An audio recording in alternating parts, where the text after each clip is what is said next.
Are we live? I guess so. Welcome, and thanks for coming. Get here so I can see. This is a spontaneously written little brief here, so hang on with me. So Zero Waste Vashon started about 2.5 years ago on a quest to reduce Vashon's waste stream. It's our #1 export, garbage. We started by studying the problem and solutions for waste reduction, and then by developing a partnership with King County for waste reduction. Zero Waste Vashon and King County Solid Waste Division worked together to improve recycling and then start measuring the volume of yard waste on island. While some materials like glass and metal need to go off island for processing, other materials like yard waste are not really waste at all. It turns out that waste products like food and yard waste are actually great resources. With a little processing, they can become wonderful soil amendments. Zero Waste Vashon is learning about processing food and yard waste and educating ourselves and the community on the options. For leafy yard waste, composting is a good solution, but there are other options as well, especially for larger woody waste. One option is a remarkably ancient and yet still very effective process. This is called biochar. Biochar has been used in ancient times and ancient civilizations from the Amazon to Africa and is still used in many cultures today. Zero Waste Vashon started testing biochar last summer and the results were quite positive. So we had extended them now to a larger test garden plot in partnership with Vashon Maori Community Food Bank in the test garden behind the IGA. And we're already seeing some interesting results.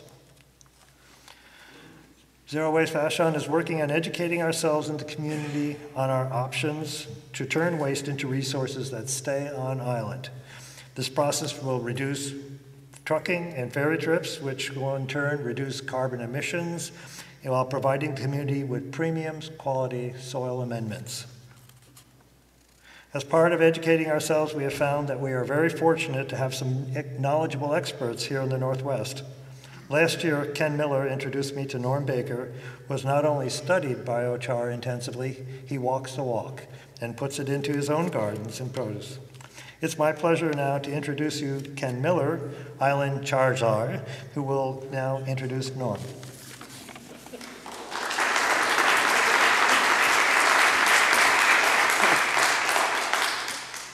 Well, welcome. I don't know about the Char Czar part. I had the pleasure of meeting Norm 2 years ago at our first biochar class in Sebastopol, California. We had a gathering of about 50 folks from all around the world, in fact, that attended that gathering. I had to go there to meet him when he lives right up in Sequim, not too far away from here. Anyway, he comes with impressive academic credentials. But really, he's just a kid that likes to play with fire like the rest of us. He has a BS in zoology and ecology, an MS in ecology and entomology, and a doctorate in protein chemistry and polarized light microscopy. I got it right. I hate those 50-cent words. In addition, he's been a lifelong environmentalist with activities in marine fisheries restoration, wolf recovery, energy efficiency for buildings, organic gardening, and for many years he and his wife Nancy ran the North Star Nurseries up in, Peggy, what did I say? Anyway, I'm sorry. That's my other wife. Okay. In Rogers, Minnesota. And twice his environmental work has appeared in national magazines. Currently, he's a member of the executive committee of the North Olympic Group of the Sierra Club, where biochar and marine fisheries restorations are his specific environmental issues. 3 years ago, he attended Apavricho Stove Camp in Cottage Grove, Oregon, where he won the Curtis P. Smith Cat Pee Award, and I'll let him explain that. So I'll introduce you to Norm Baker. Thank you.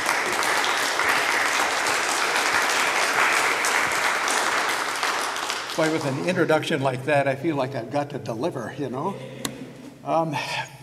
Geez, guys. Goodness gracious, what a gorgeous facility. Thank you, Kay White. Thank you, Zero Waste and Viga and the people of Vashon. I feel honored to be able to talk in a room like this. Let me start with a personal comment. Right now, there are so many big environmental and cultural problems facing our economy, and unfortunately, our governmental response is kind of on the small side.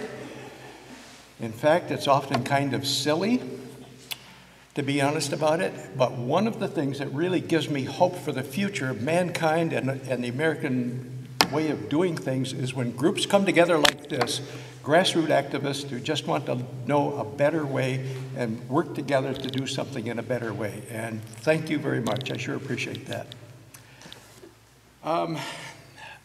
This talk has been revised every time I get a new publication. It should say June 2015. It's been revised 3 times since March. So I'm a little rough around the edges, but we will try to make it work. Let's see.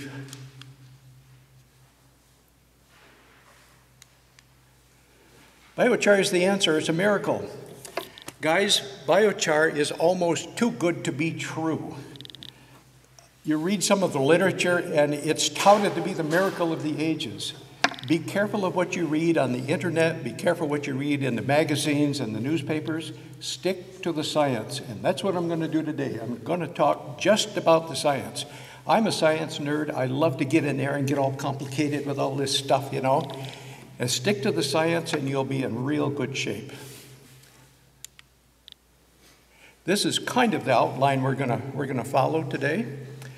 And the first point I want to make, as an environmentalist, you know how there's always a group for it and then a group against it. And you've got to work and work and work over years to come together to some sort of compromise, like wolf restoration. There are people who think that's vermin of the earth, remove them, and there are other people who say we need them for the ecosystem. Biochar is different. It's a win-win-win all the way around, which really surprises me. I have never had so much stinking fun being an environmentalist as when I started with biochar. People often ask, when was your first experience with biochar? Peggy and I belong to the Minnesota Nursery and Landscape Association, and we had our annual meeting, and there was a prof coming in talking about soil fertility, and he's talking about compost and soil texture and all this stuff, you know, which all of us now take for granted. And some young guy in the back of the room says, what's the most fertile soil on the earth? And this old prof says, Middle America prairies, incredibly rich, and this weird stuff out of South America called terra preta. But we don't know anything about it. That stuck in the back of my mind. If this soil is so fertile, for God's sakes, we need to know more about it. There's just no question. Where does terra preta come from? It's a Spanish word that simply means dark soils. It's thought to be a combination of every organic refuse the Indians wanted to get rid of. There's lots of broken pottery in these terra preta soils. We are speculating they figured out that charcoal would reduce the smell of night soil, what they had to do in their hut in the middle of the night without going outside. Maybe they were cooking over the charcoal and they found out that it mitigated smell, so that it gradually evolved into terra preta soils. It is extremely nutritious right from the ground. Right now, you can go to Brazil and go into a big box store, and there are entrepreneurs who are digging this stuff out of the ground, pulling out the roots and the rocks and the weeds, bagging it and selling it as potting soil. That's how nutritious it is. It hasn't been tended by anyone for a couple of hundred years. It's carbon dated to 5,000 years old. There's even one site where they think it's 9,000 years old. Modern people think it might have covered a population that covered 10% of the Amazon basin and fed somewhere around 1 million people, which is now reduced down to just a few thousand. These people used only native plants for their crops, and it was the only truly sustainable agricultural system in the world. That is surprising. This is a picture on site. See if I can operate this.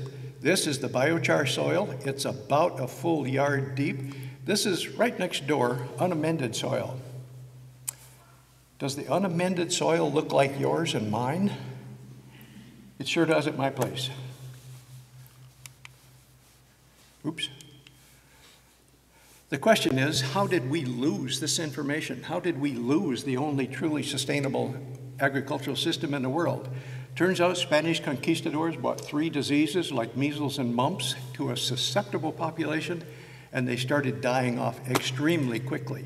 They went from groups of 150 people down to just a few, maybe 20 individuals, and if somebody got sick, everybody else moved away. They didn't want to catch it. They had no possibility of dealing with that. They resorted to a slash and burn agricultural system, which is only productive for about 3 years. They cut down the trees, they burn it carefully over a big area, they garden that for 3 or 4 years, and then they have to move. What did modern man come in with? Pesticides, chainsaws, and fertilizers, and we made it worse for them. Now we're trying to back up and recapture some of what they were doing. If you really get into biochar, there's this book, which is pretty good. It's a little dated now. Whoops.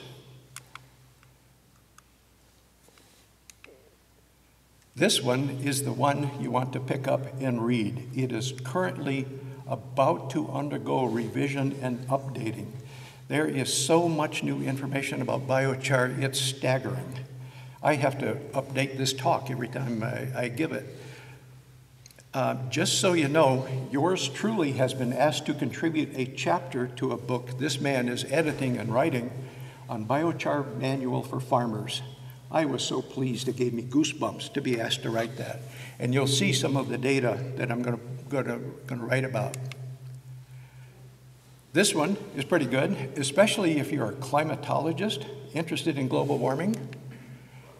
If you really want to read something that will put you to sleep at night, read this one. It came out in 2009 and was republished in 2015, all 450 pages, for almost 500 pages. It's the academic version.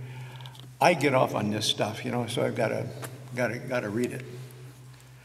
Another one's Biochar and Soil Biota. Will Lockwood and I were talking. The soil biota is so poorly known, and we are figuring out it's that healthy soil that really makes crops nutritious. The other one is academic dark earth. That's very academic if you're a lab rat like me. Now let's define it. Charcoal can be made from almost any kind of carbon-based material. We could take this stand right here and make charcoal out of it. But what you wouldn't want is the contaminants, the environmental pollutants and contaminants that are in that. For instance, there's a plant right here in the state of Washington that takes used tires and they make tons of charcoal. But you wouldn't want the heavy metals in your garden. You wouldn't want some of the organic compounds that are in it. Pyrolysis is how you make biochar. Biochar is only made from previously living biomass or waste, and I mean anything previously living. My cat killed a bird once, so I made bird biochar. There is a crematorium in Illinois where you can be cremated to ash, or you can be pyrolyzed to biochar so that your final act is to be carbon negative. How's that for a hoot? I'm gonna vote for that. International Biochar Initiative, you can go on the web and check what they're doing. They're trying to be a clearinghouse for all of the information that's coming out on biochar. And it's amazing how much it is coming out. This guidelines for biochar use in soils, it's being revised as we speak. It's difficult to stay on top of it. And literally every different wood source or every different carbon source that will make a reputable biochar makes a slightly different biochar. And more uses are being discovered all the time. And we'll talk about that at the end of the talk. Of course, There's the left and the right, the polarized version. This biochar biofuel watch was one of the most quoted articles. When I started talking about biochar at Sierra Club, I would bet half of my executive committee sent me that citation and said, Norm, you've got to read this. And then we discovered this Dr. May Wan Ho, who also says this just does not work. And honest to gosh, guys, this quote and this quote is slowly becoming true. This has been out there 6 years and 3 years, and these guys are carrying the day. That's a generous statement. That's almost an overstatement, but boy, it's becoming true. And I want you to notice, the half-life of biochar is 1,100 years. If I've got a 100-pound bag of it, and we take it outside and bury it in the lawn, in 1,100 years, there's going to be 550 pounds of it. Another 1,100 years will be half of that, another 1,100, half of that. This is a long-term soil amendment. Yes. Now let's back up a little bit. In the world of open burning, we all know there's several different forms of making fire. We can have pit or batch charcoal kilns, just a big hole covered with leaves, covered with soil. They set it on fire, it smokes and stinks for weeks. Very high pollutants. We can have a campfire. Everybody's done a campfire. It also has some pollution problems. We can also have rocket stoves, which are getting better and better. At the recent Ethos Cook Stove meeting in Seattle, Jonathan Posner introduced a rocket stove whose emissions were cleaner than the World Health Organization advises by a factor of 4. That was incredible. And the Approvecho people, where Francesco and I have been, the man was blown away, was just blown away. And while I'm thinking about it, Francesco, could you stand up and wave or something? Francesco knows a lot about biochar, so does Ken. I want you people to feel free to ask them any question. In fact, I forgot to say this up front. Let's run this like a workshop. If somebody wants to say something or ask a question, feel free to do so. I suspect I will answer most of the questions as we go through, but if you've got a burning question, just go ahead and ask, because no one person can know it all, and we all benefit if we start sharing more and more knowledge. We also have T-LUDs. That means top lid up draft. These are gasifier stoves. They use woody biomass to make biochar and to do some cooking on, and we are going to demonstrate some T-LUDs. Ken brought his 1 gallon and his 7 gallon, and I brought the 55 gallon. We are really excited about what we're finding here. You can also do a retort where there's no oxygen getting into it. And you can also have a charcoal fire. Think of Weber grill.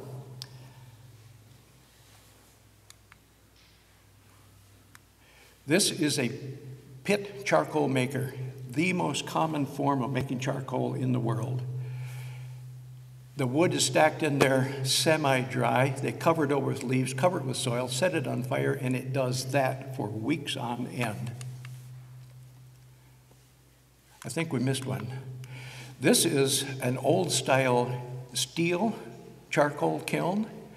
It wasn't really used to make charcoal. It was used to get rid of logging waste. They would run some sort of a conveyor belt up here and just fill it full of stuff, set it on fire and smoke and stink and create all kinds of pollution for hours and days and weeks on end. This is a rocket stove. What makes a rocket stove unique? The air intake is equal to the exhaust, and you get a very clean burn. These are on the market now. I would not recommend them, even though they are a better step forward. This is a rocket stove in progress. Francesco and I went down to Approvecho, and this was my little experiment. And Ken was telling you about the Curtis P. Smith Cat Plea Award. I didn't put that on my resume. There was a contest in England to design a better wood stove for heating a home. And the first criterion they used was to take a rag soaked in cat pee and throw it on the stove and see if it stank and how long it took to dry. So that's where the Curtis P. Smith Cat Pee Award comes from. You got to start someplace, you know. This is a T-Lud, top-lit updraft gasifier stove. Francesco and I and Ken and I have built these. This is really cool. That's a 5-gallon paint bucket. That's a number 10 food can, and you can tell there's just a little bit of accessory hardware. What makes a top-lit updraft unit work, the primary air intake is at the bottom. It is generally 20% of the secondary air intake, which is up here. When you regulate the oxygen input through the wood chips and into the second air, you get nearly complete combustion of the smoke. If you start with dry firewood, and you're going to see that at the burn over at the Seattle distillery after, we've got 3 T-Luds, we're going to run them all, and you can see it firsthand. There is enormous potential for this simple technology. This is my backyard. This is version 4, 5, and 6. This afternoon, you guys are the first people to see version 12 in action. I want to hear every question and comment. Ken wants to hear them too, so we can figure out how to make this thing better. Again, primary air is 15% of the total that goes through the whole thing. And you'll notice little differences here. They're incremental differences. Being a backyard tinkerer and citizen scientist, I had to do comparisons. Francesco has helped me do this, and in fact, several people have. George will, several people at the Grange. We have done some workshops. That secondary air enters and you get near combustion. The new version, no taller than that, and the flame would be right about here. Much safer to use. There's also a retort, and I love this. That is an Army ammo can. Use a screwdriver, pry out the rubber gasket, throw it away, fill it full of any kind of wood you've got. If you've got a woodworking shop or yard waste or you want to do pellets, you are wonderful. Thank you. But not pressure treated waste. I'm sorry? Not pressure treated waste. Not pressure treated, absolutely. You do not want the metals in there. Any kind of wood you can put in there. You close it up. Oh, good grief. One of these days, technology and I are going to learn to get along. If you heat with a wood stove, you know how the wood burns down and you get that nice layer of coals in the bottom? Slip that ammo can, close it, slip it in there, and this is what you'll see happen. The wood stove is open, and the gases that are coming off the wood that combust are those yellow flames. You are heating your home, and you're making a high-quality biochar in one step. Now, you would think, when you learn how much biochar would really work in your soils, you think, well, that's not very much biochar. Well, I gave a talk to Squim Organic Gardeners, and there was a little lady, very quiet. She was interested, but, she's not terribly communicative. And she said she wanted to try this, and I said, well, if you got any questions, let me know. Never heard a word from her until this past spring. Well, that's me. I'm sorry. Never heard a word from her until this past spring, and I said, Bev, how's your biochar making going? And she said, I've got 55 gallons just from operating the wood stove over winter. I said, you're kidding. She says, no, we're really on our way. I did some quick calculations. 55 gallons of biochar is enough to amend 80 square feet of garden on an ongoing basis. She is making quality biochar and doing the sustainable thing for her garden. Boy, this thing is touchy. This is what it looks like when you open it. You just let it cool in the wood stove, take it out the next morning, build the next fire, stick another ammo can in. This is also a retort used for metal smithing. This one is rather interesting. You open the barrel, over here, you stuff it full of every piece of wood you can get in there. And I mean, you cram it in. Firewood, lawn waste, yard waste, shrub trimmings, everything. Then you build a big wood fire down here. As it heats up and the gases come off the wood, they come through this pipe down here, and there's a row of 1/4-inch holes right here. And they start feeding the flame like the retort did in the wood stove. And boy, this gets hot.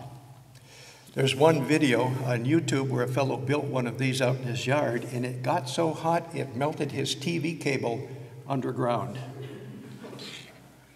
I bet that was interesting. I bet he had trouble explaining that to the technician to fix it. Come on. This is biochar made from straw. We attended a workshop from Art Donnelly over in Seachar in Seattle, and we made straw biochar. Stuff is excellent. You have to quench the biochar. You can quench it with a nutrient solution, or you can quench it with straight water. At the moment, I'm using straight water. There are people who are investigating what to quench it with that already infuses it with plant nutrients, and that research is going to be very interesting coming up. And just so you know, Paul Taylor, the editor and author of the Biochar Revolution, is coming to Port Townsend. He's going to spend a little bit of time working with me and a little bit of time hiking in the Olympics, and we are going to talk him into giving us this information, what to quench the biochar with to functionalize it for soil incorporation. There is also a conservation burn, and I really don't prefer these.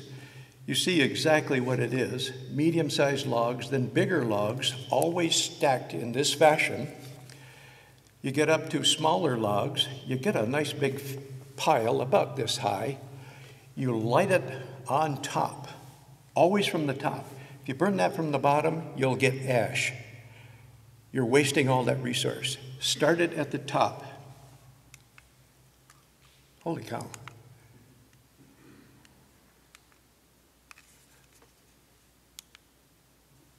I need my wife to do this for me. You know, she's so good at keeping me normal. Here we go. Eventually it burns down, and when it reaches that point where it starts to produce ash, you hose it down with a garden hose. No, I'm kidding, Peg. I'm just kidding. You hose it down with a garden hose, you let it cool a little bit, and you rake out the big chunks. Rake out the big chunks, and you've got biochar. And it's a good idea to crush it up a little bit. You don't want big chunks going into your soil. They want something that's finer and smaller. But these people produce 13 bags of biochar, or a cubic meter, from a pickup load of wood that was 3 meters square. A full pickup load produced a cubic yard of biochar. That pile of biochar over there on today's market is going to be at least $250. And some people are charging well into $600 for that bag of biochar. You and I can do this ourselves.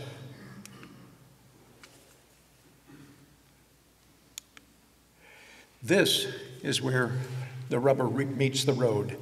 Notice here, a 3-stone fire or a conservation burn. These are the levels of carbon monoxide in red, and the particulate matter is in blue. And obviously, it's well above the EPA recommended levels. Improved cook stoves are a little better.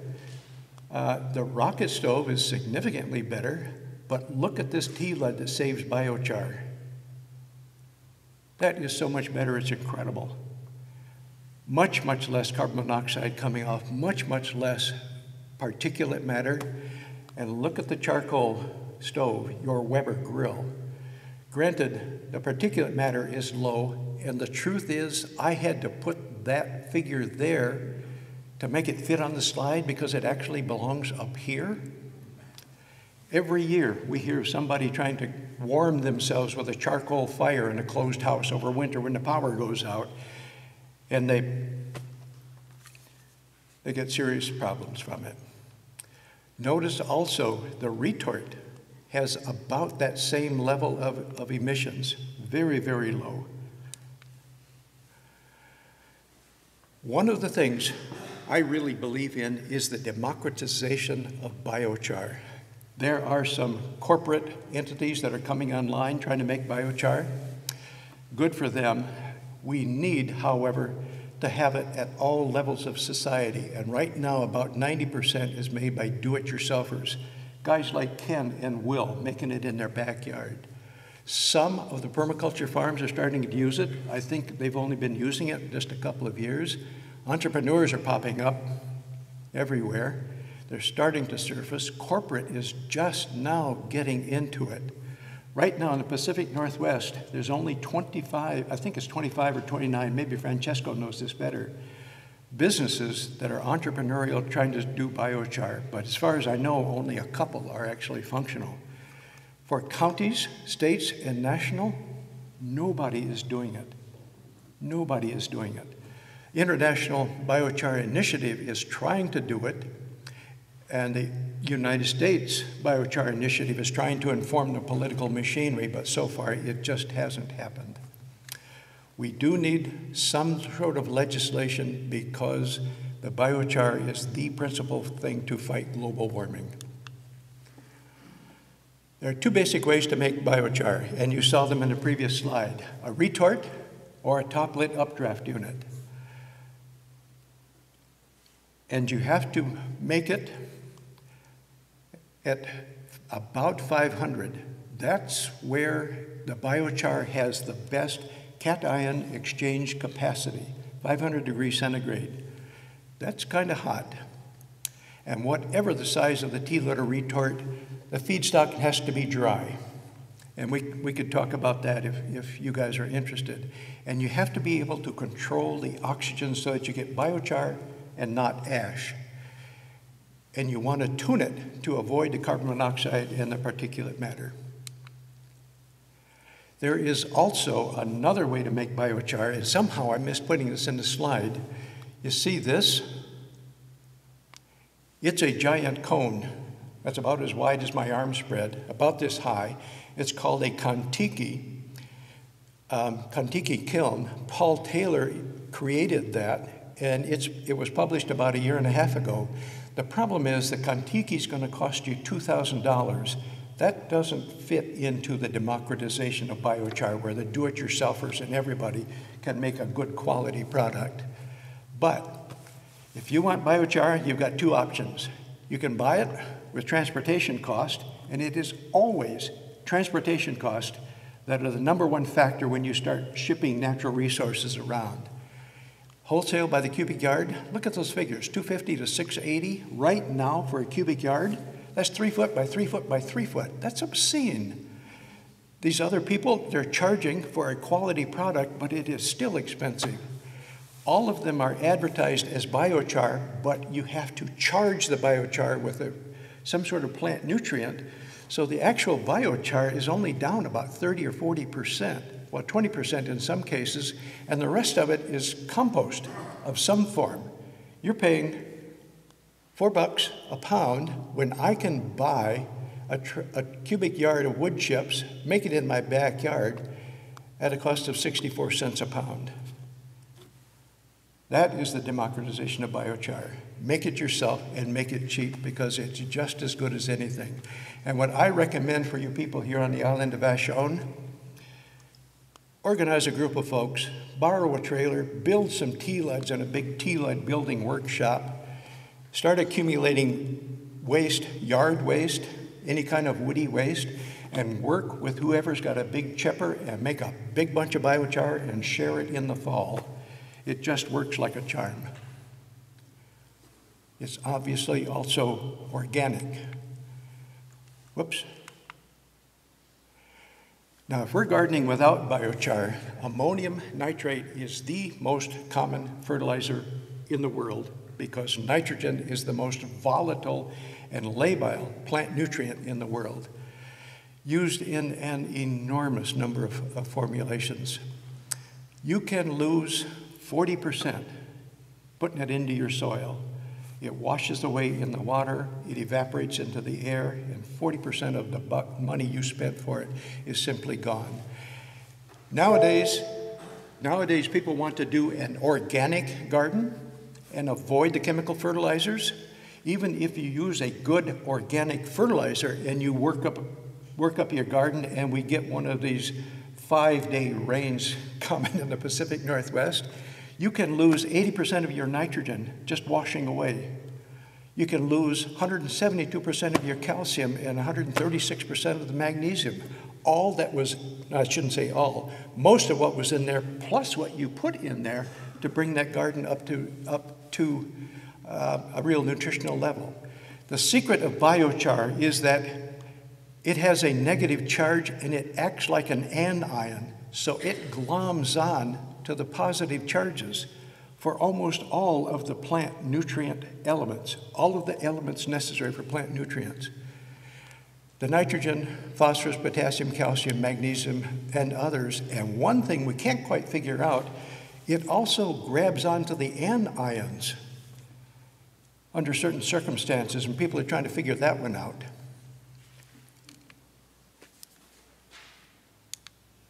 Here we go. Here are the caveats for doing it. If you make biochar and put it in the soil and you just make it and put it in, you know, Americans are classic for wanting instant results. So you make biochar and you stick it in the soil. It will depress the living bejesus out of your plants because the first thing it's going to do is absorb all of those nutrients and tie them up. And I've seen this firsthand. You need to mix it with some sort of plant nutrient, and compost, urine, feces, worm castings, compost tea, organic fertilizer, even some of the chemical fertilizers can be used to charge or load. If you mix it with compost, that figure is actually wrong, 1 to 9. Now it's coming down to 1 to 4 parts, 1 part biochar, 4 parts compost. If you mix it with urine, pee on it, and when it's loaded, put it in the garden. Well, I'll show you an example of that later. Whoops. You mix it with urine, it's 1 to what? 1 to 1. 1 to 1. 1 to 1. If you've got 5 gallons of... Make a great quenching liquid. I'm sorry? Make a great quenching liquid if you can stand the smell. To quench your charcoal. Actually, there is no smell. I've got one on my deck and I've got one outside my workshop.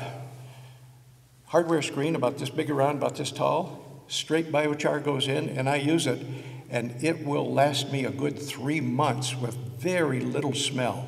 And when it starts to smell, sort of like the men's room in a bar, then you put it into the garden.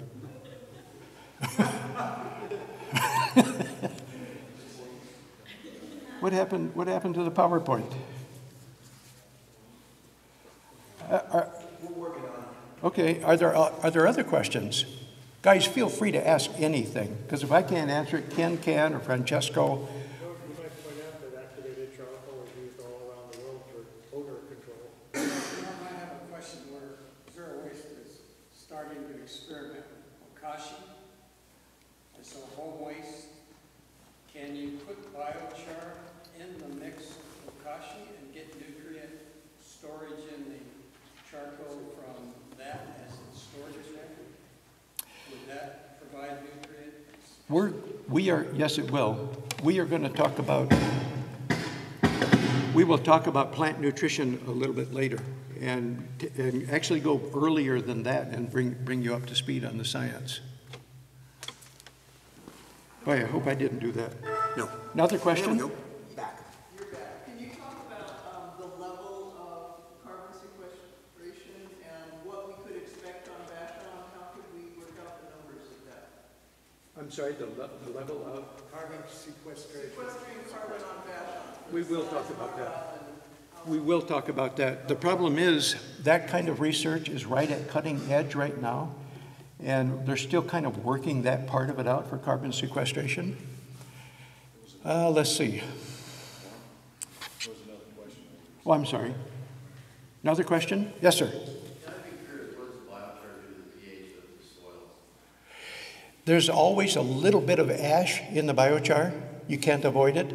And you put, if your soil is 6.5, you add the biochar and it'll jump to 6.8 or 6.9, but over the next 2 years, it'll come back down to 6.5. It's a short-term liming agent. Good question.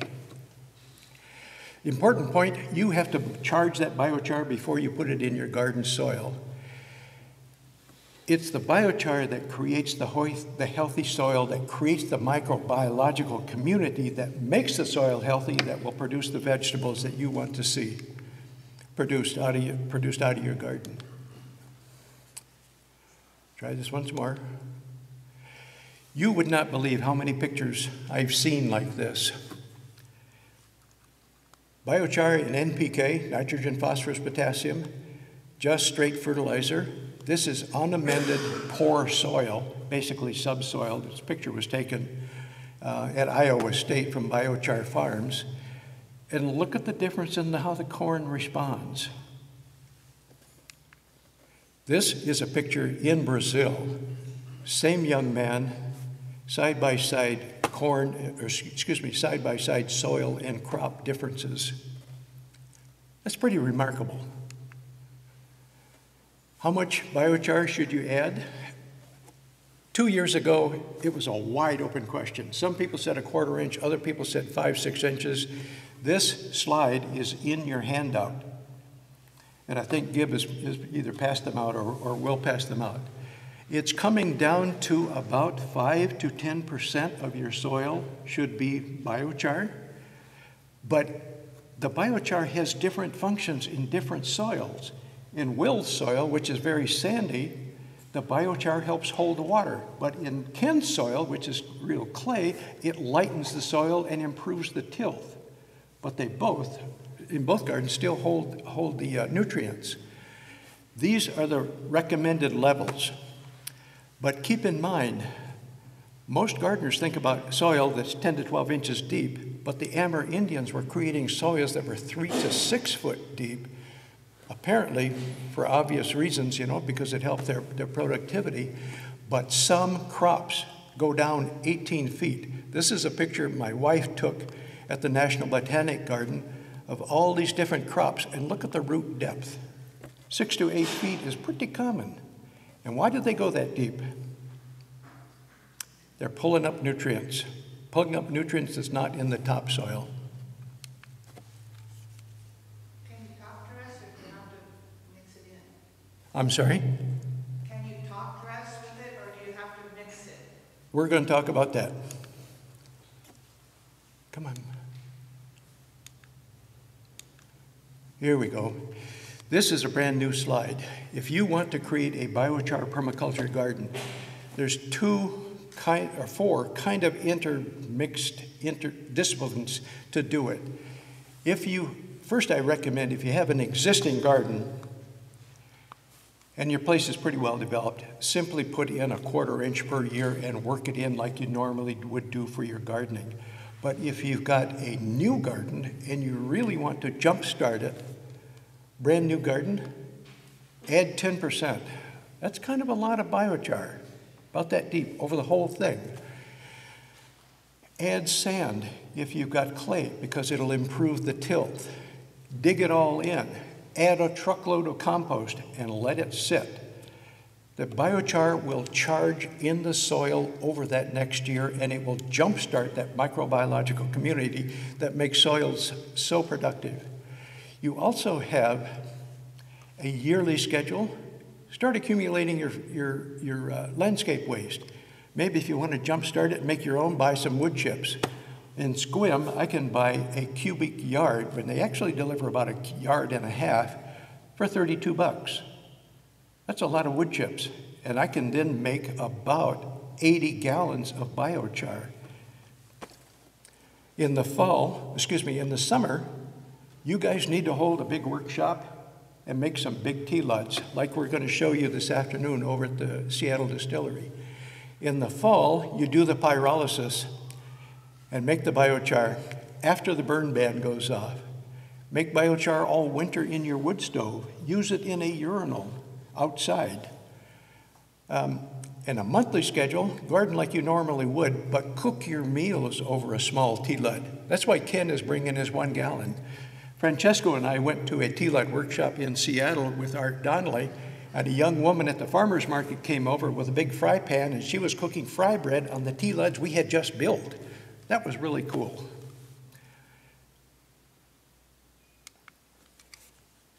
These are the documented benefits of biochar in soil. Cation exchange capacity of 50% increase. The highest CEC I have ever seen in soils was in a biochar amended soil. And what does that mean? It simply means that's a measure of how the soil can hold and deliver nutrients to your plants. That's all it is. With biochar, it's like having a really good financial nest egg that you can put some money into and pull some money out as you need. Without biochar, it's like living paycheck to paycheck. Just makes it a little bit tough. The second point, biochar takes up humates and prevents them from leaching away during excess precipitation events. This is brand new stuff. People are looking at biochar adsorbing the humates because it's the humates with the microbiological community that really makes the soil productive. It's a liming agent, a slight pH increase, which then goes back. Sandy soils, you get an 18% crop productivity. Be careful with what you read here. If you and I amend a really bad soil with biochar and an organic fertilizer, you'll get astounding productivity compared to what was there before. And that accounts for this 120 and 200 and 300% increase in productivity. If you've got a really healthy soil and you start using biochar, you'll get about a 20% increase. You also get some increases in quality and culinary usefulness. Methane emissions, 100% decrease. That really surprised me. Any of you that are climate activists know the role of methane, and the climate scientists are really worried about methane clathrates in the Arctic. If the global temperature goes up and these things start bubbling to the surface, we could hit a tipping point that we cannot recover from for global warming. That scares the hell out of me.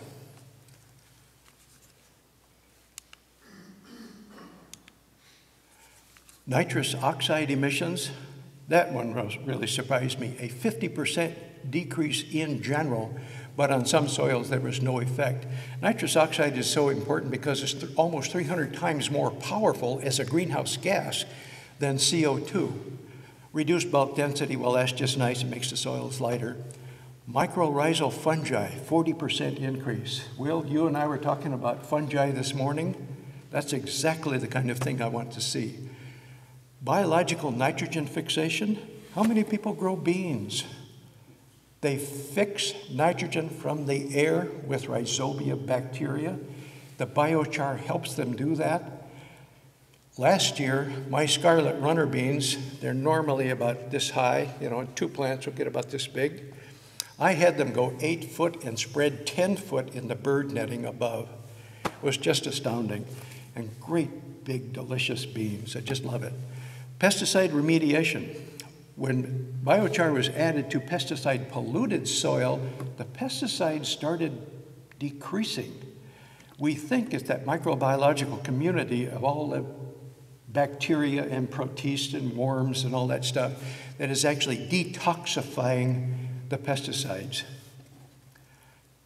In fact, there are areas now where people have amended their soils with biochar, and to get a pesticide to work, they have to apply more, and we're telling them not to do that.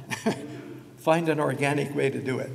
Heavy metal remediation. A friend of mine lives the other side of Port Angeles, and he's been making biochar for years. He was hired on a contract basis to put biochar in a mine site that hadn't seen a sprig of vegetation for 18 years. They got in there with the biochar, they tilled it up, it adsorbed the heavy metals, and now it's green as anything you would imagine. The heavy metals are still there, but they're tied to the biochar. And in heavily leached or weathered soils, like we have here, It reduces the leaching of your nitrogen and the calcium and magnesium. Come on. So what's the real answer? It's beginning to look like you cannot add too much biochar as long as you recognize it's an ecological system that you need to maintain. Add compost, use organic fertilizer, kitchen compost, leaves, whatever kind of compost you got, and whatever mechanism you're using to add that, just mimic Mother Nature. Peggy and I have not had a compost pile except to hold commercial compost to mix with plants we are about to put into the ground, new plants. We want a little extra compost. I sheet compost everything. That means if this is my garden, everything out of our kitchen, everything out of the crops, out of the yard, just goes right in on top of the soil, just like Mother Nature does. Why make it complicated with these 4, 5, 6 bin composting systems or adding a lot of technology to it? I really don't think you need to. Second, treat that garden like it was your teenage son trying to eat you out of house and home. Remember what that's like? The guy was, he could just devour volumes of food. Think of that garden as your family member, feeding it compost, feeding it biochar, feeding it tender loving care, with the weeding and normal gardening you do. You will find, let's suppose we went out this afternoon, excuse me, let me get this one point and I'll come back to you.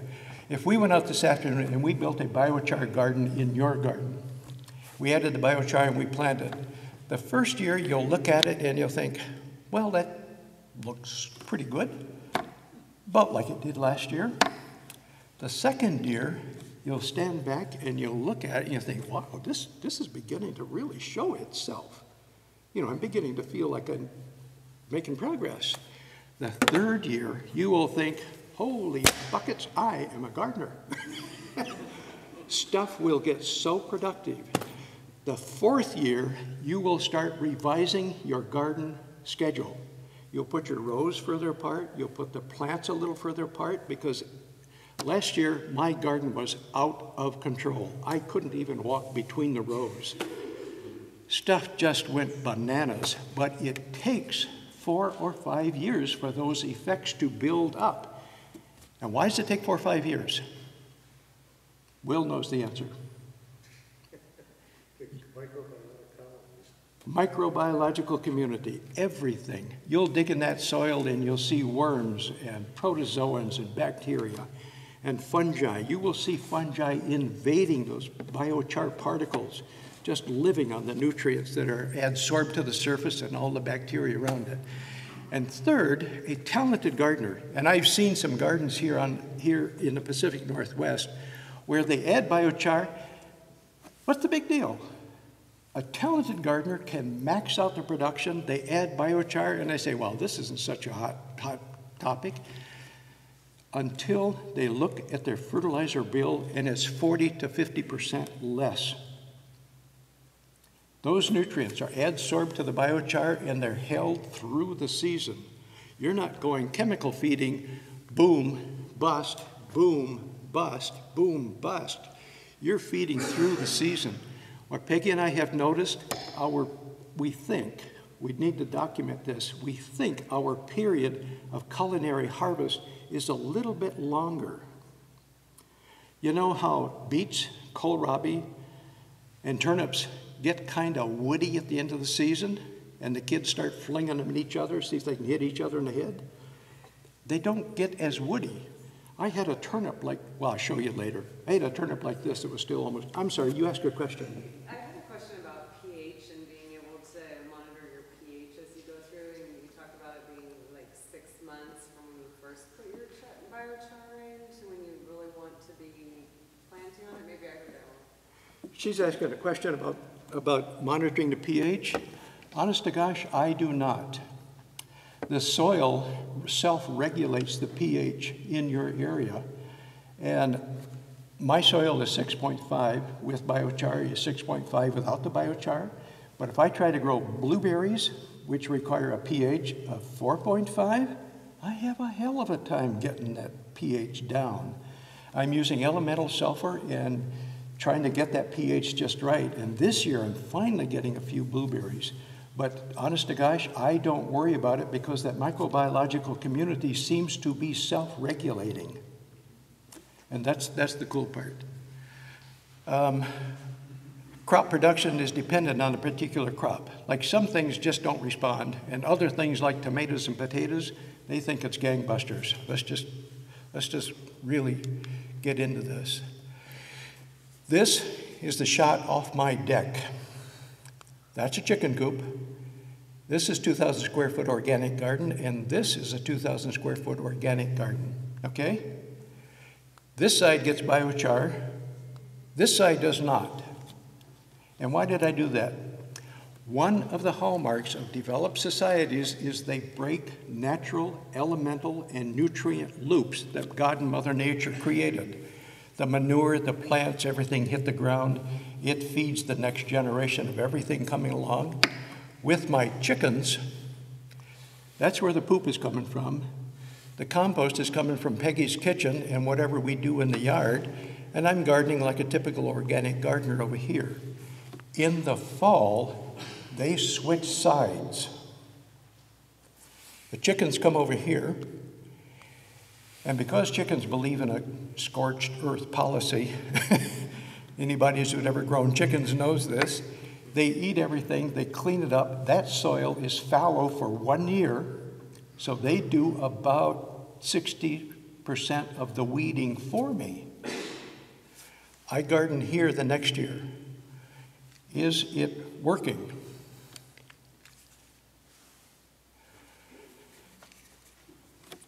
That is Bodega, an heirloom potato.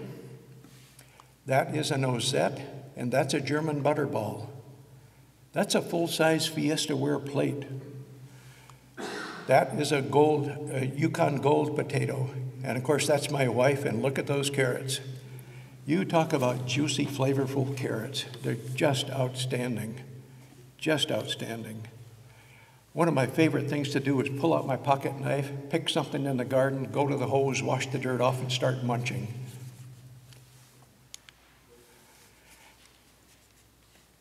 That's a 12-inch ruler. That's a daikon.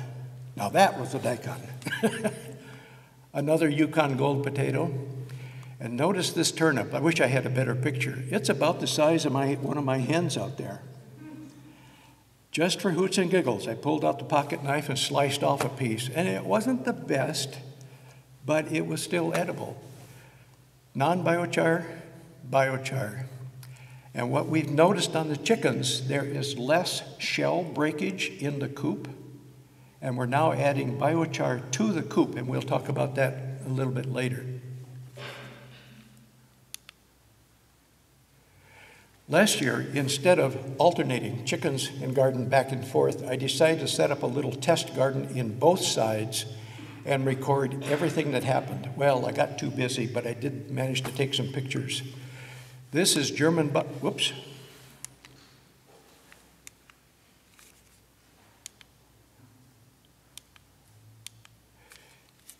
If I learn to operate this, I'll be in good shape. This is German butterball potatoes from the biochar side, and this is the non-biochar side.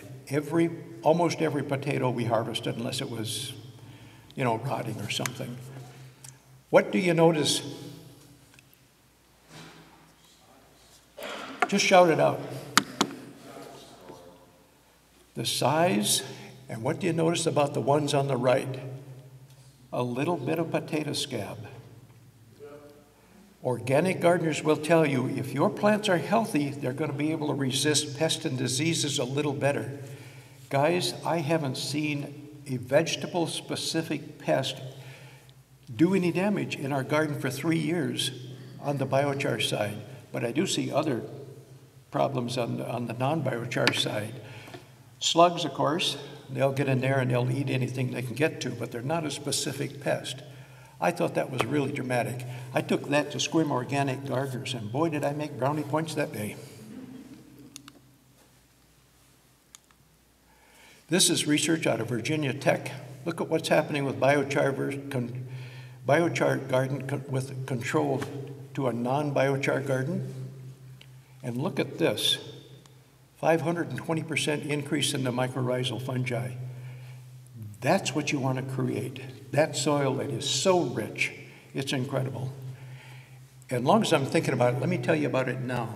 It is becoming very, very clear. There are microbes that live on fresh, green, dead stuff, microbes that live on brown, rotting stuff, and microbes that live on black stuff, meaning biochar. You want all three in a constantly rotating, feeding that garden kind of discipline because it works.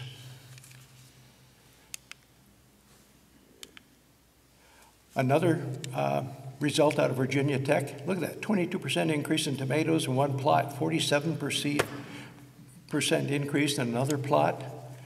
2 cups of inoculated biochar in 100 cups of potting soil that was in a greenhouse. And that big, thick tome I told you about earlier, people are starting to really get in and analyze stuff. This is a meta-analysis. That crop production increase from 20 to up to 400, I've seen as high as, 300%. If every one of us is a gardener, we all know there are things we're going to have in common, but we also know there are differences. Well, if you apply the meta-analysis, we can discount the differences and find out what we have in common. And on good soils, look where that mean is for soil and crop improvement, right about 22%. And look how some things respond, like this is a Japanese leafy green, the forage greens, radishes. You should taste my radishes. A neighbor came over and I was doing the pocket knife, wash it in the garden hose and eat it, and I handed one to Mary and she ate it and she says, "This is the best friggin' radish I ever had."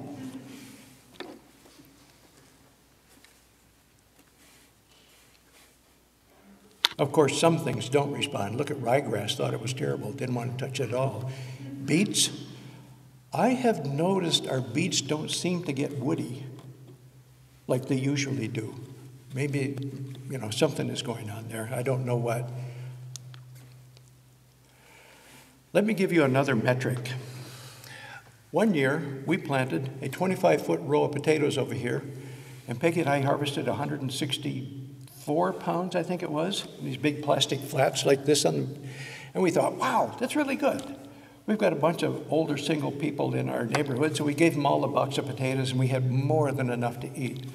The next year, a 25-foot row over here, we harvested 300 pounds. 14 neighbors got a box of potatoes, and the food shelf got a big shipment.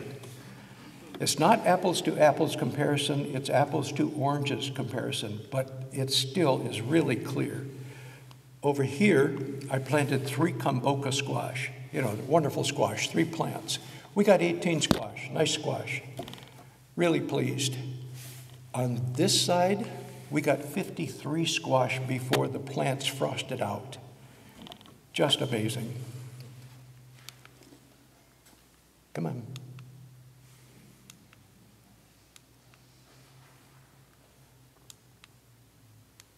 Come on. There we go. Everybody who's a gardener has seen this book. Steve Solomon is like the guru in this part of the world, and he's truly excellent because he's got to experience it himself and test it before he starts telling the world about how to garden. Come on, here we go. I recommend everybody get a professional soil test. And I'm not talking $17.95 gizmo at the farm store. I'm talking the $50 variety that really tells you what's in your soils.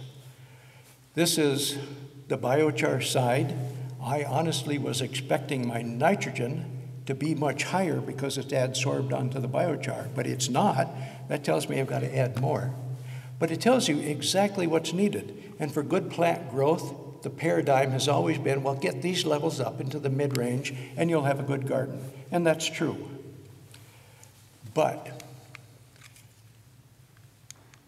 And they give you this really good report, it usually comes with it, tells you how to improve your soils. The next step after that is this. This is mineral balancing. Steve Solomon has been a pioneer on this part. He's been working with this Erica Reinheimer for general mineralization recommendations. And if we go back, see all this row of numbers? You plug those into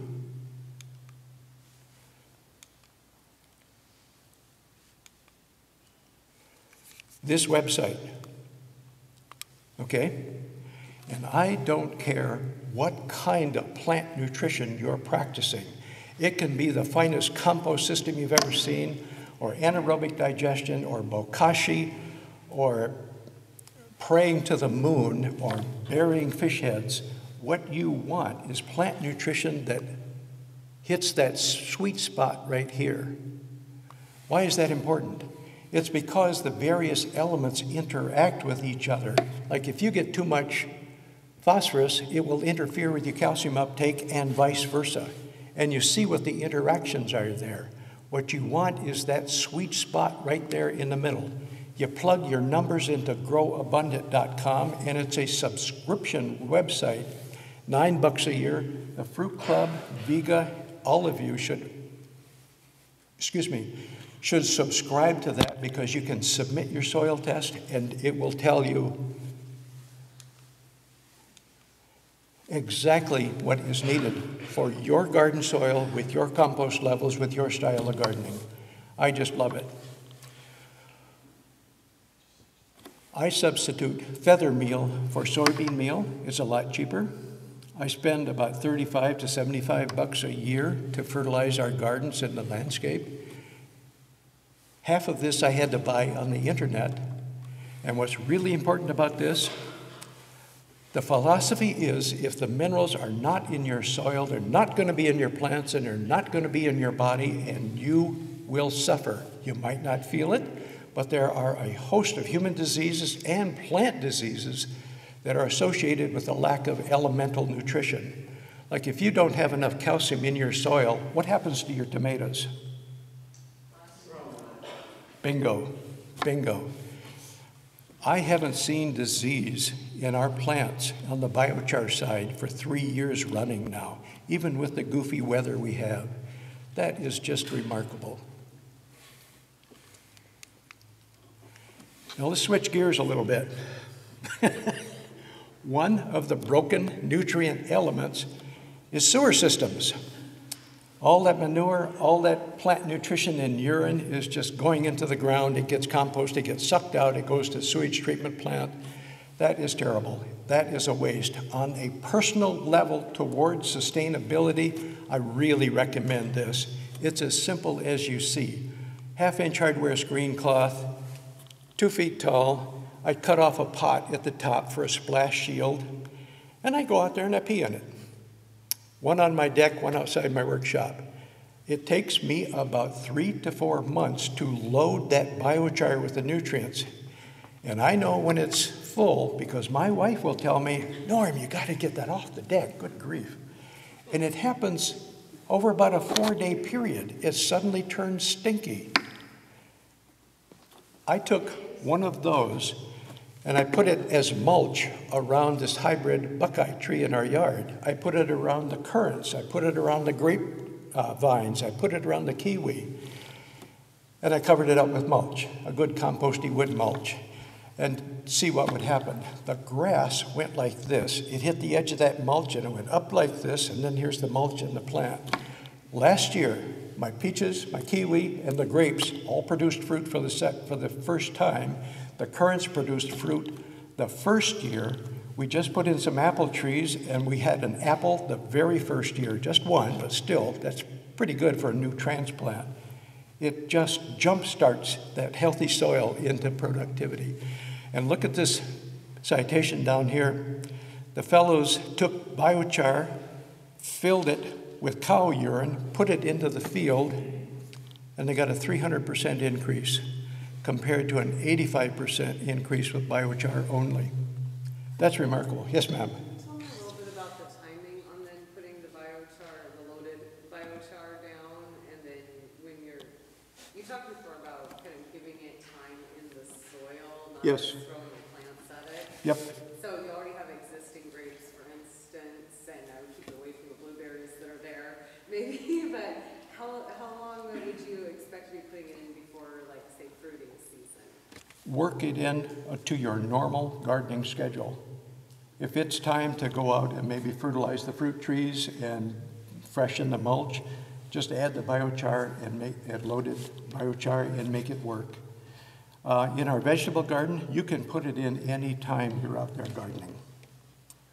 What you want to do is have that current schedule and then that yearly schedule making it, and that really helps. Yes, ma'am?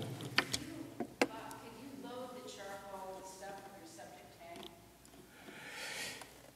The question is, can you load biochar with stuff from the septic tank?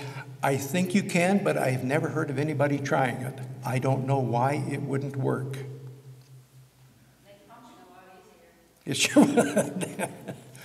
I will tell you, I had a composting toilet for a while, and instead of wood shavings, I put chunk biochar, and I created the biggest mess you ever saw in my basement.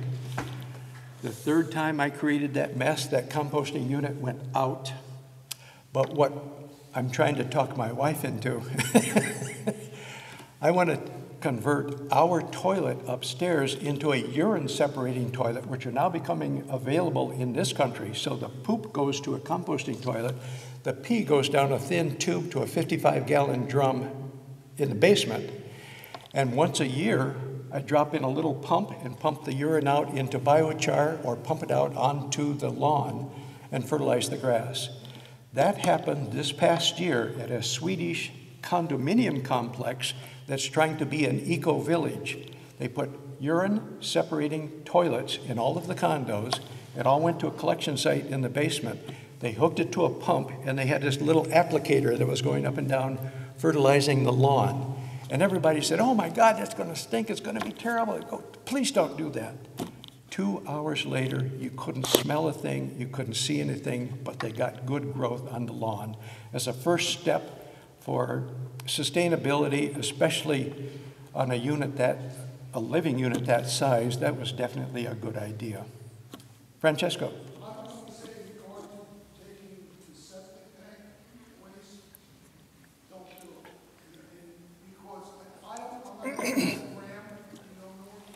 I'm sorry. Yep.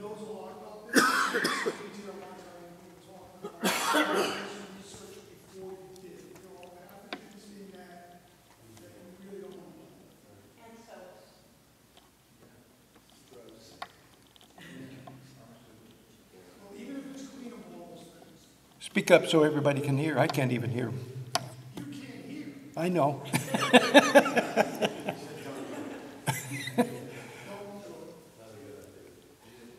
Guys, the evolution to true sustainability, it happens on two fronts. Personal sustainability, like a biochar urinal or biochar in the basement, and at the bigger scale in our general economy, and that is a little bit hard. But on a personal level, it can be the simplest thing.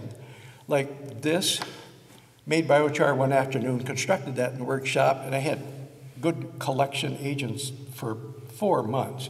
Now, I'll admit my wife doesn't want to use it. You know, this is sexist, but it can be done, and it's easy. It's surprisingly easy. And I want you to notice this. There is enough nitrogen in human urine to fertilize all of the corn crops in North America. That one surprised me. We don't need ammonium nitrate and Dr. Earth and other stuff for a nitrogen source for our gardens. You just have to know what you're doing. Oh boy, come on.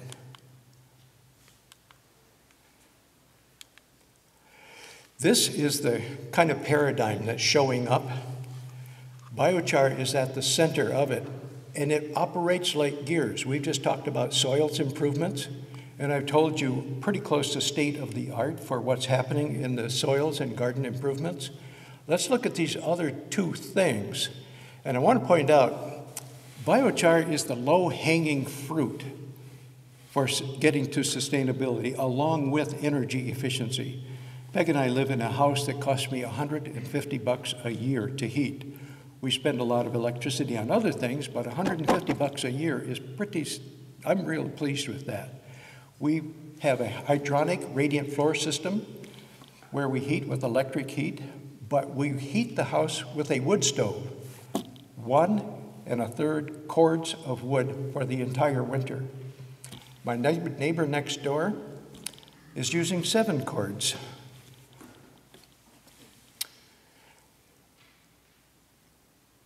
We are suspecting biochar will replace some of the greatest uses for fuel, heating, and transportation. And now we're finally figuring out, there's been 2 papers, biochar has been shown to be the only effective technological tool for fighting global warming. Put that biochar in the ground. Climate situation. The use of biomass for energy provides significant environmental advantages. Part of that win-win-win. To meet the goals of the Kyoto Agreement, we have to reduce our emissions to a 7% below the 1990 levels. If we had a biochar program, we would be Kyoto compliant. The problem is there is no stable, credible plan to staving off global warming. We might hit a tipping point, and then, folks, we are screwed, especially if those cleth rates or that mid-Atlantic circulation pattern breaks down. Those are the 2 tipping points that scare the bejesus out of the climate scientists.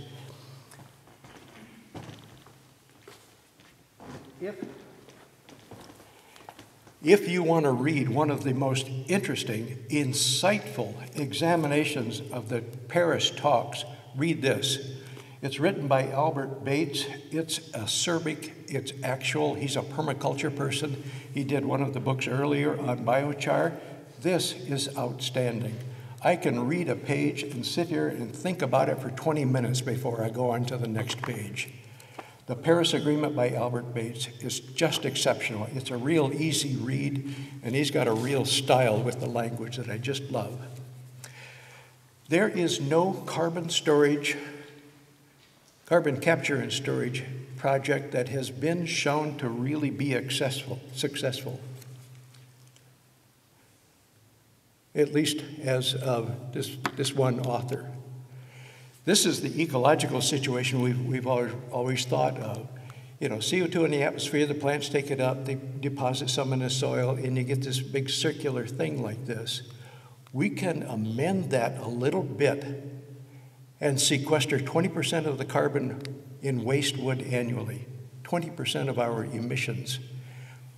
And if you start adding natural fires to it, which also produces biochar, we are beginning to recognize that biochar is a normal ecological function for a normally functioning ecosystem, and the plants have had millennia to adapt to it. And now we have the opportunity to take it just a step further and start restoring depleted soils, restoring our agricultural soils.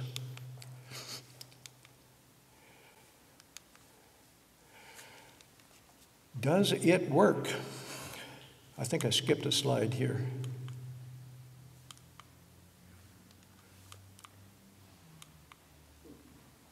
What the hell? If you do a life cycle analysis where avoided emissions like nitrous oxide and methane, you take that into account, each crop has different greenhouse emissions, but notice the cumulative avoided emissions of using biochar in the soils are always significantly better than simply burning the biomass for energy.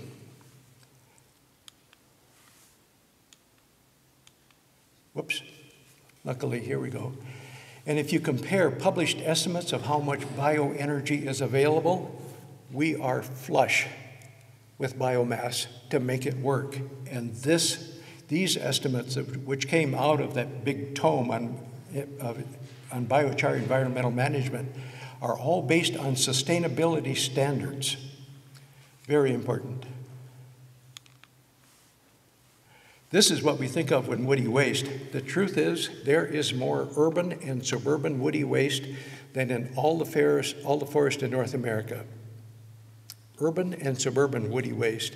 We've been letting it rot or compost or chip it up or ship it off or do something terrible with it when it is really a very valuable resource when you know how to handle it. This was really cool. Francesco brought this up at one of the workshops we did. Sir Richard Branson offered $25 million for someone who could come up with a way to fight global warming that was market-based. If you're a climate advocate, everybody says, well, God, all you environmental people are shooting in the dark and you're proposing these outlandish schemes. It's got to be a market-based carbon sequestration scheme. He put this together in 2007. The prize has not been awarded. They had 10,000 submissions, narrowed it down to just a couple of thousand, and then had these finalists in red, the top 11. 4 of those finalists involved biochar, and 2 more involved biochar indirectly. That is really clear to me. I suspect they're going to have to just jumpstart and award the prize to somebody to jumpstart the biochar revolution in our economy. And you notice who is here on this panel of judges? That is world-class climate talent.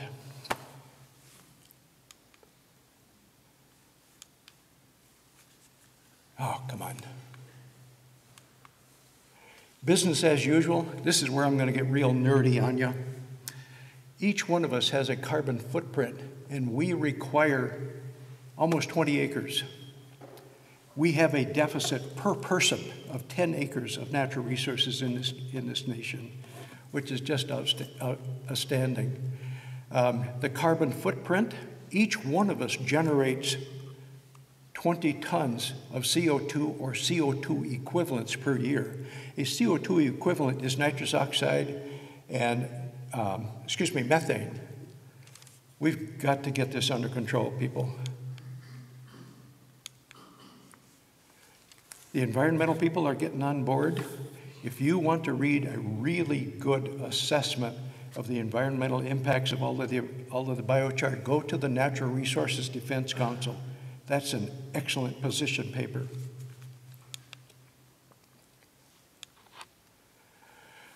Other important position papers: Northwest Biocarbon Initiative, Pacific Northwest U.S. Biochar Initiative. There is a meeting coming up in Corvallis, Oregon, United States Biochar Initiative. It's going to be 5 days long. Ken and I, and probably Francesco, are probably going to go. 5 days of nothing but biochar, economic production, agriculture, soil improvement, avoided emissions, everything you can think of. And I am really looking forward to this. This is going to be a cast of characters that's going to make my day. The International Biochar Initiative, they are a clearinghouse for everything to do with biochar, and they are overloaded, but they are really making a lot of progress, keeping everybody on the same page and organized for information. Again, it's the biochar that runs this win-win-win situation. Let's look at the renewable energy, and I want you to notice here, again, biochar is the only effective technological tool for fighting global warming. There are 2 recent studies. Teams of PhDs looked at different aspects of how to put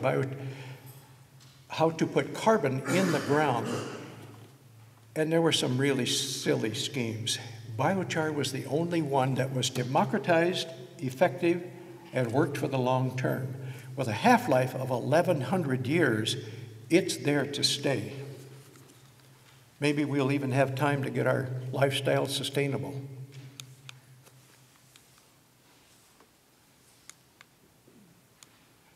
Come on, come on, come on.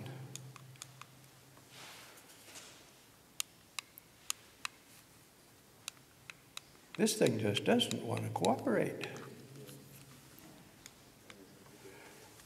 I'm going to ask somebody to go up, maybe in that top row, and operate this.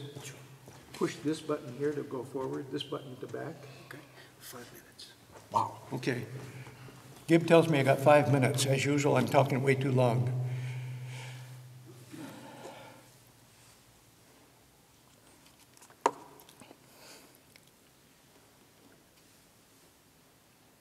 Shoot it right over the desk. Next one.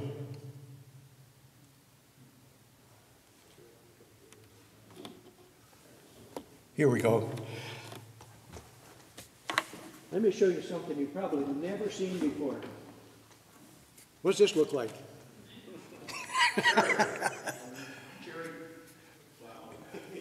This is a piece of red alder off my property. This is what I put in my wood stove. If we analyze this and take it apart down to its essentials, about 30% is biochar, can be made into biochar, and 60%, right there, is what we call synthetic oil or syn oil or bio oil. And the last 15% is called syn gas or biogas, okay? 30, about 60, about 15. Every piece of wood you can do that with. They have different uses. Next slide. I'm running out of time, so I got to go a little bit further. Oh, wonderful. Thank you, Ken. The state is finally getting on the on the bandwagon to really do this. This was a pyrolysis demonstration down in Bingen, Washington. My wife and I went down. This was a 1 ton per hour wood chip going in one end and biochar and syn oil coming out the other end. There was a 50% energy positive return that could be used in diesel with a little chemistry. This is the way to do it. And it only had CO2 and water as emissions. And I made a point when the state health department was there to measure the emissions, I was right next to him. And he's looking at this technology and he's looking at the screen and he turned to everybody and he went, "You have no problem at all for emissions." That's exactly what you want to hear. Next slide. Environmental consequences. Notice, well, I'm going to let you read that real quickly. But the point is we can sequester 12% of our annual atmospheric emissions of CO2 right now with biochar. Sustainable harvest could replace 25% of our U.S. oil consumption. Avoided emissions, methane, nitrous oxide, are 2 to 5 times greater when you pyrolyze and make biochar than they are when you apply the energy used for agricultural land. And at the national level, we could be Kyoto compliant. All we have to do is jumpstart that nitrogen program. Next slide. This is Wayne Keith. I love this story. Wayne Keith is a big raw bone farmer in Arkansas. He has been running his vehicles on wood gas. Some of us old farts remember wood gas from World War II, where you took wood like this and you pyrolyze it and you get this gas and you run it to your engine. Next slide. Wayne started working on this some time ago. He made a wood chipper out of a truck rear end. I love it. He's got these chunks. The next slide. This is his pickup truck, his pyrolysis unit, a condenser and a filter, and it goes straight to his gas carburetor. Okay, next slide. This is a little better photo of it. He has to use a little bit of gas to get the engine going, but once it's going, he switches to wood gas. Next slide. And this is how he's doing. This just amazes me. He has no negative consequences for his machinery. He gets 5,000 miles out of a cord of wood. That just tickles me no end. 16 pounds gives him a gallon of gas. His truck gets 29 mpg. He's carbon negative. He creates biochar. His transportation is carbon negative. He's energy independent. He's sequestering carbon. His tailpipe emissions exceed the most stringent in the nation. He's been awarded an a green award by the EPA. He now has a book and a website and a blog. I wish I had the technology to drive my vehicle on wood gas. He's got 250,000 miles on 6 different trucks, and he is still going. He only uses 9 gallons of gas per year. Next slide. Whoop, back up one. A couple of years ago, back up one. A couple of years ago, the state of Washington, with Washington State University, came out with this Beyond Waste objectives, and they began to see the potential for what biochar, syn oil, and syngas could do for our economy and culture. And they pointed out 14 tons of slash per acre cost logging companies $2,000. You get smoke, ash, and sterilized soil. You can read these other things. We can burn it, let it rot, or compost it. Next slide. More and more companies are trying to go to zero waste, and I have to compliment you zero waste people. You are at cutting edge, and you're going to face an uphill battle to get to true zero waste. And I recommend right now you concentrate on biochar and forestry waste, urban waste here on the island to get that. And once that starts demonstrating itself, it will blossom into these other areas. A lot of cities are going to single stream recycling. I would bet 50% of us recycle the bottles and the cans and the paper and the cardboard and all that good stuff. 250 cities have now gone to single stream. Everything goes into the garbage can. And there's a whole series of ways to separate out all of the stuff that's in that municipal waste. They are achieving 80% recycling when the national average is down at 20%. Next slide. And it's everything you can imagine. This is my transfer station in Port Angeles after all of the recycling that everybody in our area does. Next slide. Publications, these are online. There's 4 publications just like this, trying to get to that zero waste. You know, they're promoting and hoping people will figure it out. Next slide. Look at what can be pyrolyzed and made into charcoal. That's our waste stream. And that's the amount of recycling. Here's recycling, recycling, you know, the little thin budgets. But look how much can be recycled and made into syn oil and syngas. And remember this, when we get to zero waste, we are going to have a 90% volume reduction with a 50% positive energy return. 15% of the energy there is going to be required to run the facility. What's the problem with this scenario? Contaminants, especially heavy metals. But look how much energy could be captured. This would make charcoal. This would not make biochar. This would make charcoal which could be sequestered at a 90% volume reduction. That's what a landfill should do. Next slide. They're also considering pyrolyzing sewage waste, sewage sludge. This is a list from one of the activist websites of all of the contaminants that in sewage, and it varies. Every single sewage plant has a different list of nasty stuff in it. But if we dried it, again, 90% volume reduction, 50% energy return, and everything from here down is destroyed. I have the feeling this is going to be one of the principal mechanisms to reduce pollutants and remove pollutants from our economy, our mainstream, our homes, you know, foods, everything. Because so much simply goes out the stack as carbon dioxide and water. We will need halogen scrubbers for chlorine and bromine and stuff like that, but that's cheap and easy technology. The only things that are regulated are those things in red. All the rest of it is unregulated. That is a crime against the American people.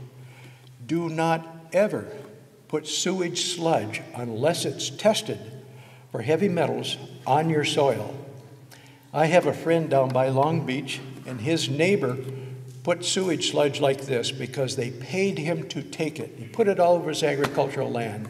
They said it was composted with landscape waste. They said it was going to grow crops like you can't believe. His soil test showed that if they did that 4 or 5 times, they would create a Superfund site for heavy metals. Do not put sewage sludge on your garden soils. Next slide. Again, biochar and energy efficiency is the low-hanging fruit. We have to evaluate each project case by case to know what the pollutants are, what the feedstocks are, get real data, and then we can move forward. And right now, the energy proposals, more and more fossil fuel plants are going to biomass. The temperature becomes lower, and because they go to complete combustion, they are polluting the bejesus out of the atmosphere. Francesco has been working with the paper plant there in Port Townsend, and they are now making a quality biochar. Their emissions have improved. You should have him up and have him give you a lecture on that sometime. The next slide. This is the new paradigm, not just biochar with climate, energy, and soils, waste management. That is cutting edge. You zero waste people, you are cutting edge without the information. And I can tell there's a bunch of professionals in this audience, people who really know what they're doing. And let me use Gibb as an example. He's an accomplished architect, and I know he has books, websites, newsletters, probably a blog or two that he uses for his architecture. Go to scholar.google.com. It's a typical search engine, but it's only dedicated to peer-reviewed scientific publications. And just see what you find for your profession.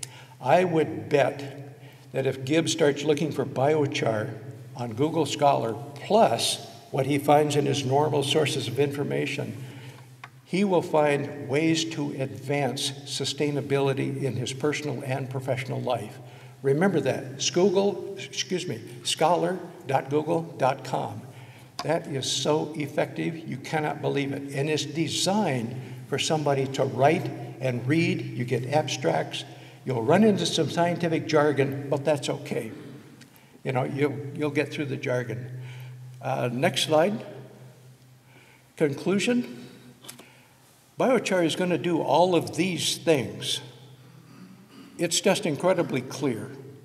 That T-lead that I'm going to show you this afternoon and Ken's going to show you, that is the cleanest burn on the face of the earth.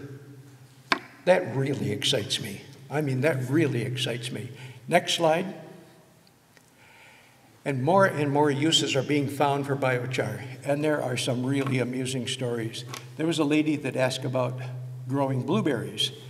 Well, if your soil is pH 6.5 and you try to grow blueberries, they're not going to grow. That pH has to be 4.5. One of the guys on the blog said, well, I'm going to try it with my blueberries. And everybody said, no. The pH will go basic and it'll destroy your blueberry crop. He did it anyway, but he added elemental sulfur to get the pH back down, and he got a 38% increase in his blueberries. Just remarkable. He knows what he's doing. Other things like animal feed, this was so cool a story I couldn't stand it. This farmer in Australia was making biochar and having a good time, with what it was doing with his crops, and he thought, I'll feed a little bit to my cows, and when they poop, they'll distribute it all over my...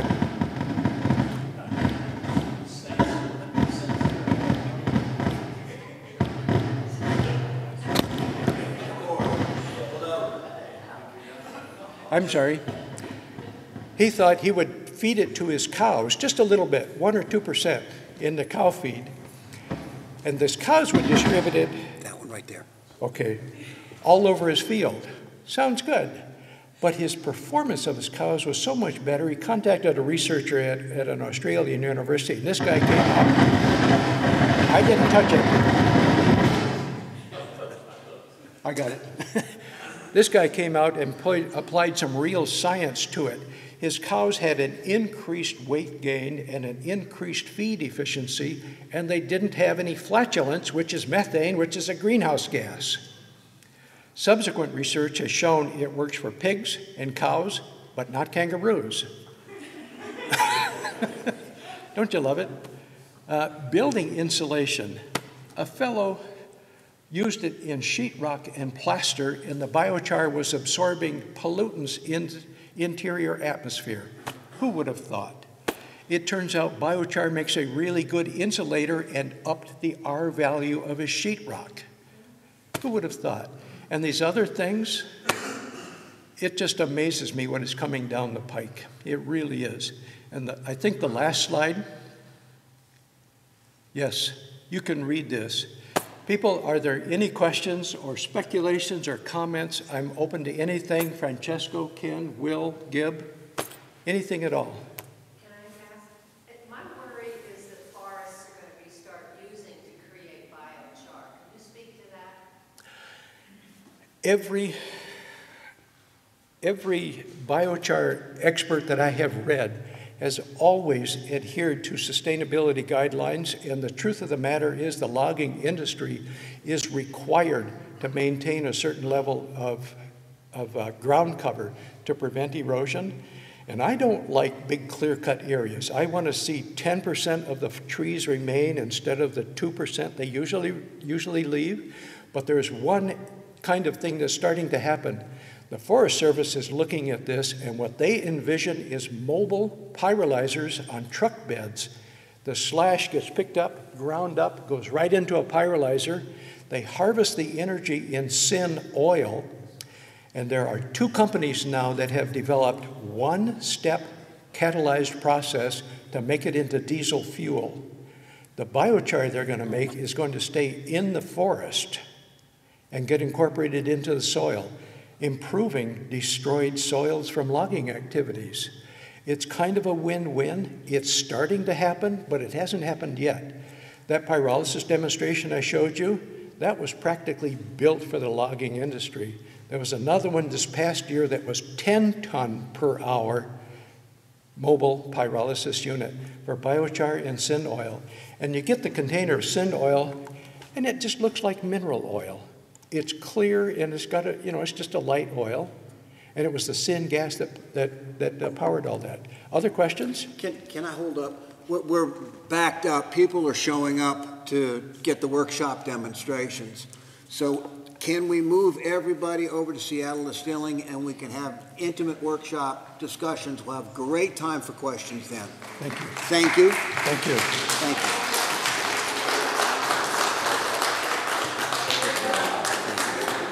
Excellent.